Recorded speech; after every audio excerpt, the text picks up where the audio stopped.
আফগানিস্তানে এবার নতুন আইনের মাধ্যমে বাল্যবিবাহকে আইনি স্বীকৃতি দিচ্ছে তালেবান সরকার।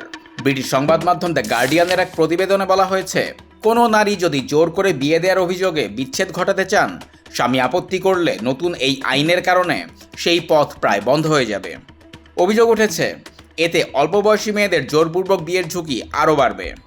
মানবাধিকার সংগঠনগুলোর দাবি, মেয়েদের শিক্ষায় নিষেধাজ্ঞার পর আফগানিস্তানে বাল্যবিবাহ আশঙ্কাজনকভাবে বেড়েছে।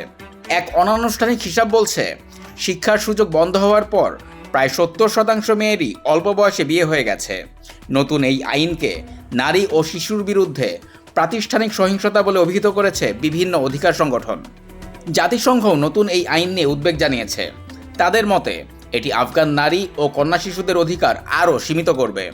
সব সমালোচনা উড়িয়ে দিয়ে তালেবান মুখপাত্র অবশ্য বলেছেন, যারা ইসলামী ব্যবস্থার বিরোধী তাদের প্রতিবাদে কান দেওয়ার কিছুই নেই। Ya fi shariatas, ya fi imarat islami Afghanistan نیست